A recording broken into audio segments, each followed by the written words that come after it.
It's time!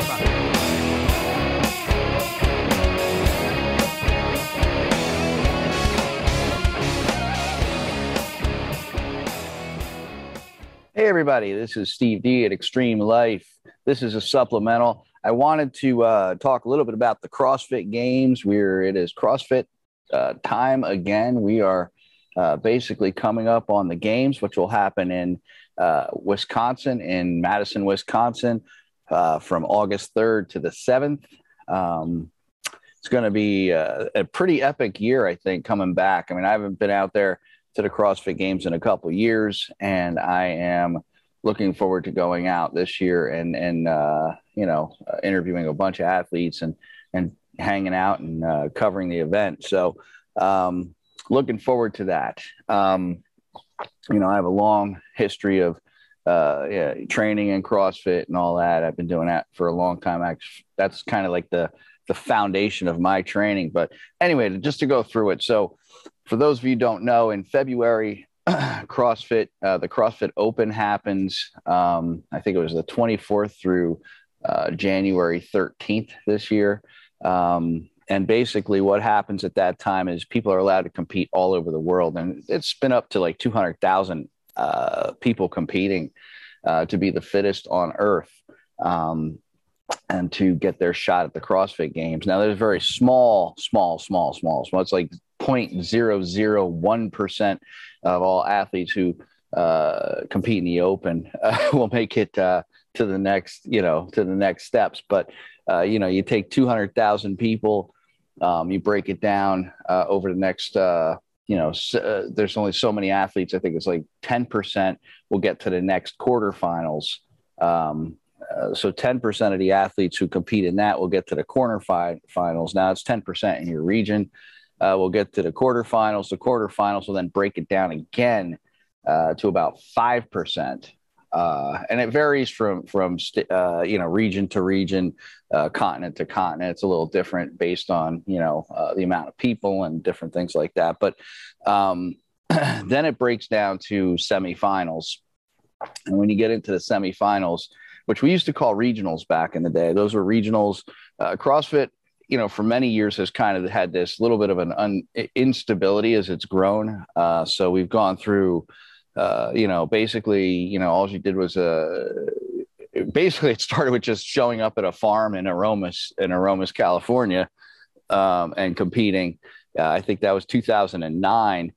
And then it's grown over the next several years, quite a lot. And then they had online qualifiers and then went through a phase where that was basically what got you in. Then it went to, online qualifiers and regionals. And then we went to online qualifiers, regionals, and then they had online qualifiers, then super regionals. And then it was just a really strange time where it was kind of like very confusing, where nobody knew exactly how to get there. But anyway, over the years, it's grown, and now it's kind of in I think it's in a much more stable place. So there's a number of ways to qualify. The semifinals happen throughout, over a 4-week period of time. And it used to be, it's kind of cool because, there's Granite Games, there's, a bunch of different, the Atlantic, which I think they're still calling it the Atlantic Regionals, but there's a bunch of ways to get in over a 4-week period of time. And it kind of started with, in May 28th, it started with week 1, the CrossFit, what was it? Let me look and see real quick. It was North American Mid-Atlantic CrossFit Challenge. So all these events kind of were around, but now they're kind of tied into CrossFit and wrapping it all together instead of doing regionals now and all these other things that really didn't have anything to do with qualifying for the games. They took the Granite Games. They took, Cape Town. They took all these, the Lowlands Throwdown, the German Throwdown. All these different things have now turned into the kind of the regionals or the semifinals that they're calling them, and their ways to qualify for the CrossFit Games. So for 4 weeks, athletes have been competing to make it to the CrossFit Games. There were some there's a lot of really great new athletes coming out that we got to keep an eye on. But then we have also the the old school athletes that we've had for years and years. Pat Vellner, Tia Toomey, who's won the women's fittest on earth. I think this is her 5 times. I think she's won it. So she's been around a while. Matt Frazier's not in the equation. He's coaching now and not actively competing anymore. So that's, he retired from competition. But you have a lot of really interesting things going on. You got Annie Thorisdottir, who always competed individually. Now she's competing on the Iceland team. But you still got a lot of names that we've seen before. Like I said, Tia Claire Toomey's still out there. A couple names to look for. I mean, we got Amanda Barnhart. She's been out there a lot. Danielle Brandon. She's been out there. Some newer people that's been popping up over the last couple of years. We have Mal O'Brien. I think she was 17 last year and did really well. And she's doing really amazing this year. A lot of great athletes really coming out. Some people that we did not see qualify. It's kind of a little bit interesting. It shakes things up a bit with all these new athletes. We didn't see Brook Wells qualify right now. She has not at this point made it. She does have a chance in the last chance qualifiers, which I didn't even talk about. Last chance qualifiers is something new this year. So after the regionals or after semifinals, whatever we want to call it. Oh, where my dog went. Oh, there. Okay. After that happens, there's something now called the last chance qualifier. All right. So anybody who just barely missed it at regionals. So let's say 5 people are going from the Granite Games. The 5 top places go to the CrossFit Games from the Granite Games. 6, 7, and 8 still have a chance, but there's going to be an online qualifier. I think it starts June 29th and it goes through July 1st, and it's just going to be online. I think it's just online workouts they're going to put out there. Kind of like the Open. You do it in your home gym. You have, they'll probably have specific judges, just because of the gravity. I mean, they're really right there. There's a lot hanging on this. And out of all the people from all the regions, all the semifinals, the 2 top men and 2 top women will be going to the CrossFit Games from that. So some people I really think we got to keep an eye on, right? Brook Wells, number 1. Katrine Davidsdottir, who I think missed it by 1 place at I think it's strength and depth, the last regional that just happened. So she missed it by, I think, 1 spot. I think she came in 6th. And that's kind of interesting because she was women's fittest. She was fittest on earth at one point. But she's been having a little bit of trouble over the last couple of years. Not really qualifying where she wants. I think she's not where she wants to be. But we have, like I said, she didn't make it. Another one that was, I would have loved to see make it would have, for her, like, I don't even know how many. I think she's been to the CrossFit Games 9 or 10 times. Sam Briggs. I mean, I just love Sam Briggs. She's got such a good heart, such a good person, and she's somebody you want to root for. And Sam would have been, if she would have made it, she does have a chance in the last chance qualifiers if she chooses to do that.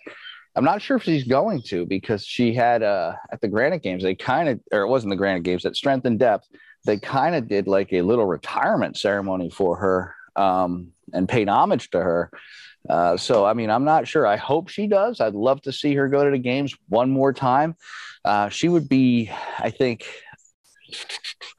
the 2nd or 3rd female or athlete in general to go to the games after turning 40 as an individual, not in the age categories, but just as a straight individual competitor.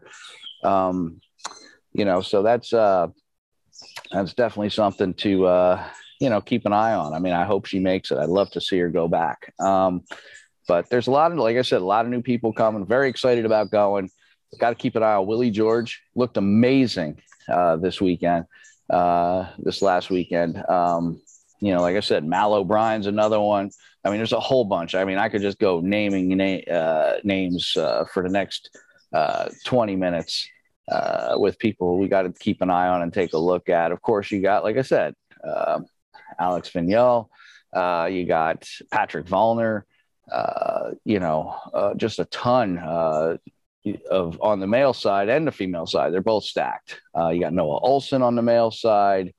I'm just trying to see who else qualified here. But because like I said, there's been a lot of, it's not your usual suspects this year. It's kind of a little bit different. It's interesting as to how everything kind of flipped around. But Justin Medeiros, you got to keep an eye on. Jason Hopper. It's just a stacked field on both the men and the women's and the teams. I mean, interestingly, you have CrossFit Mayhem sending 3 teams this year. 3 teams. I mean, Rich Froning is just, whatever you're doing down there in Tennessee at CrossFit Mayhem is something special. It always has been. I mean, Rich was the 5-time champ. I think it was 5 times. It may be 4. Maybe I'm lying, but I think he was the 5-time champ CrossFit Games. I mean, I've been in it so long, and the years kind of blend together with that. But also got to keep an eye on Haley Adams, another young one that came in over the last couple of years. She looked incredible this year. Took first place at the where was she at? She was at Syndicate Crown. So she looked amazing, and she was pretty much popped on the scene last year, the year before that. And like I said, there's a lot of really cool things going to happen this year at the games. I can't wait to go, and check it out. Hope to see you there. Once again, Steve D, Xtreme Lyfe. We'll be covering the CrossFit Games this year. For the, I don't know. It's been, I don't think I've been there since 14 or 15. So looking forward to getting back to the games and covering that a bit this year. So talking to a bunch of athletes and hey, we'll learn some stuff about fitness. So I'm always into that. All right. Have a great day, everyone.